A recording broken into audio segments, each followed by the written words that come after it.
This meta sucks. Hello everyone, a local Hardstuck Diamond 4 player here, crouching Ballistic until I decide to crash out and check myself into the mixtape asylum. How's everyone doing today? Well, I'm in a foul mood as per usual, because I woke up and queued Apex Ranked. Rookie mistake. Complete and utter rookie mistake. Ranked this season is the equivalent of playing Bean Boozled, but with none of the good flavors in the mix. It is nothing but rotten eggs and baby diapers. Maybe a bit of baby oil, but don't tell P. Diddy. Where do I even bloody start? Ranked in this video game is incredibly coin flip. Granted, that might be because getting to Diamond is brain dead easy. And then it turns into a coin flip of what the hell happens every game. Because RP loss in anything below Diamond is non-existent. You could sit there, turn off your brain, get one singular kill, and if you get top 5, you're gaining. Because why else would they do this? And when you get to Diamond, it then turns into a melting pot of various skill levels. On some games, you get the literal reincarnation of a hitman. And while in other games, you get clueless randoms. Now, I know what people are thinking. Skill issue, Lamau. Which, yeah, fair. Big skill issue on my behalf. Especially when it comes to needing to adjust to the way Apex is played in Diamond Plus. But can I at least go on a rant for this one? Please. Okay, good. Where do I start? Oh yeah, I've got 3 words. Fuck the devotion! I have never seen a gun so incredibly brain dead in my life.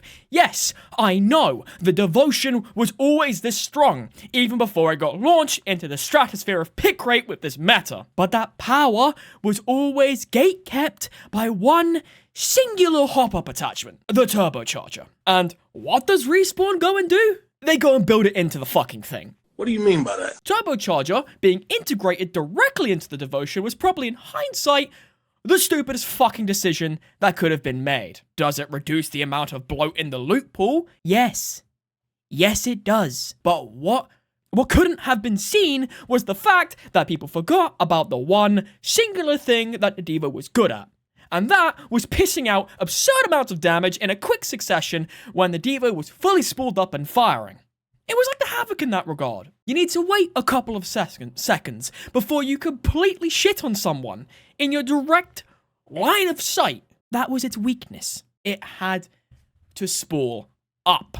And when a Devo was spun up and firing, you couldn't walk within its vicinity without getting immediately shredded or downed completely. It had its strong points, it had its weaknesses, and it's an LMG. So you know the kind of people that play LMGs. If you didn't have a turbocharger on the devotion, you were better off using other things. But what happens? Bear with me here. What happens when you pair a gun like the devotion with a legend that's known to generate free gold weapons, infinite ammo, movement speed increase at 40%, faster reloading, a tactical so blatantly annoying that being hit by it makes me want to drop kick him back into a retirement home? You get the Ballistic and devotion combo. Now, don't get me wrong. I like Ballistic. I think he's a cool design. I think he's a really cool character. But why the fuck did they decide to give him 4 bullets, 45-second ultimate time duration, with extensions before they nerfed it, by the way? I'm going to pop a blood vessel. Azura, chill. Ballistic has just been such a pain in the ass this season. The ability to grant his team infinite ammo and a speed boost for 45 seconds, paired with any weapon in his sling only, immediately going gold and getting gold attachments. I fucking hate this dude with a passion. Like I said, I think he's a cool character. I think he's a cool design. What I don't like doing is forcing myself to play him just to have a semblance of a chance, because if you aren't playing Ballistic and Devo, you're practically fucking throwing. And pair that with his tactical, pair that with Whistler, the button every Ballistic player presses in a fight if he doesn't want you playing the fucking game. Whistler is a mess. Fuck this ability. It's the equivalent of fighting a Tone in Titanfall 2 without a Ronin counter. And don't look at me like I'm schizophrenic. I am fucking right. I see the missile locked pop up on my screen and I age several fucking years in seconds because I just know I'm losing my sleep over being hit by something that literally doesn't allow me to play the fucking game. You ever wanted to exist in Apex? Well, August Bezos over here decided that you're getting a delivery of fuck you straight to the face with same-day shipping. Call that shit Amazon Prime. And don't even get me started on his triple bullet, lifetime, or silence bullet upgrades, because I would just want to commit federal crimes. But Azura, Ballistic is immobile. Just play off angles and take him out when he isn't looking. Oh, you sweet summer child. How else would I want to destroy a Ballistic other than play off angles and snipers? But oh wait, there's another thing flying at my face alongside a bullet, and guess what it is? It's Ash. Whoever decided to give Ash a dash needs to be taken out and shot in the crotch. Don't get me wrong, I think she's a blast to play, and I sometimes enjoy playing her in the more casual modes. It's just when I have to deal with her and the other two bumblefucks that she's paired with in ranked that I feel a hemorrhoid develop with raging prejudice. She's the machine equivalent of an angry hornet, and trying to run from her gets you hit by her oh-so-fun arc snare. This isn't my biggest problem, however. It's the fact that the moment she gets a crack on someone, she has the choice to just push with her ult. And when she's ulted, there's a good chance that she has a Ballistic ultimate juicing her as well. You can't run, you can't shoot, you can't even take a good angle of getting triple swung. Not only does Ash allow for hyper-aggressive pushes, she's also just so incredibly difficult to lock down in a fight because of her mobility. It's not exactly fun to fight, but you can fight an Ash. You can't fight a Ballistic. But imagine this hypothetical. Imagine this. What happens in the rare case you end up downing at least one person in the squad, or you down two people in the squad? Oh my god, you might actually get a team wipe, but you can't finish them. You're too busy fighting someone else. And when you turn back, all you see is a purple glow and a trail. Poof, they're gone. Teleported out roughly halfway across the map because lo and behold, they have a fucking altar. Remember when Respawn decided to remove Revenant's death totem because it allowed for practically brain-dead levels of play with little to no consequence, where you can overextend permanently and get out for free because second chances are so abundantly balanced in this game? Who would have thought? Altus Void Nexus is out on steroids. I get it, it has a cooldown, I get it, it has its usage, but it's got such an insane fucking range to it. It's got insane rotational power. You can have multiple up at the same time. It's so fucking annoying. I can't get over the number of times I've gone for a full kill or a full fin, only to see a little purple light fly away, and when I go chase it, especially with 2 knocks, I somehow end up dying because Alta picked the support perk and her team is back to full strength in seconds. Or better yet, pair her with Watson and watch as people just TP into a fence nexus with no ability to fight back because whoever thought counterplay was a good idea said, nah, fuck that, remove all of that, shoot it in the fucking leg, be done with it. It just doesn't exist. Counterplay doesn't exist in this matter, I swear. That and the maps this season have been absolute fucking wank. Name one person who actually enjoys playing ranked on Kings Canyon. Please, no, genuinely. Go to a crowd. It's like playing Where's Waldo. Because every time I play ranked on that map, it feels like I'm playing Vendetta from World at War on veteran difficulty. You know, that little sniper bit where Reznov is just saying, you only grazed him.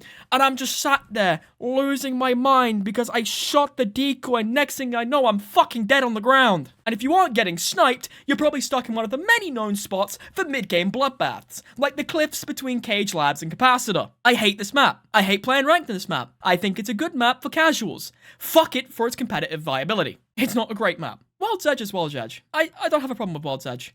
We've all seen World's Edge. We've all played on World's Edge. I've got my gripes with certain parts of the map, but it's never been enough for me to outright say it's a shit map.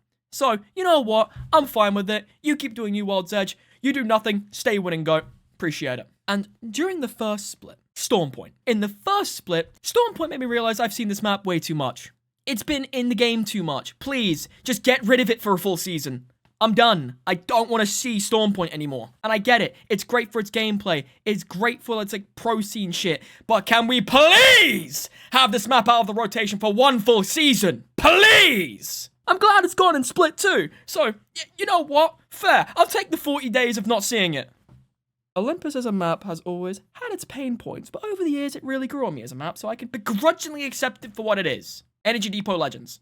And now let's talk about the elephant in the room with the maps. The map that somehow broke so badly we warped back to Season 3. Broken Moon. Why is it every time I see this map, it's either in an incredibly broken, non-functional state, or it's about as interesting as stale white bread? You know the game's fucked when the trees legitimately start moving and spawning in and out of existence. Did I download my Apex Legends off of Temu or something? Did I find a cursed copy? Why does it look like the game is freaking the hell out? Is it haunted or something? Pulling off a fuck-up like this is impressive, and it was funny, but my god, having it be disabled and being stuck with King's Canyon and World's Edge as the only two playable maps is starting to make me tweak the fuck out. All I'm asking for in this case is please bring back E-District, Respawn. I actually liked E-District. Or can we at least get some E-District mixtape maps? I want to see E-District more. It's starting to make me sad that I can't play on the map as it had some incredibly fun and dynamic gameplay elements to it. I just want to see the funny urban city movement map again, man. Please, let me see E-District one more time. I feel like this season has had so many pain points that it's genuinely been one of the most unenjoyable experiences in terms of ranked. Pubs is a sweat fest. That's just the usual deal though, so don't worry about it. And ranked, it's just a miserable experience in general. So, in the nicest way possible, Respawn, kick Ballistic D4 in the nuts, bring the PK back on the floor alongside E-District, or at least add some mixtape maps from some of the more fun POIs in E-District. That's all I want, that's all I need.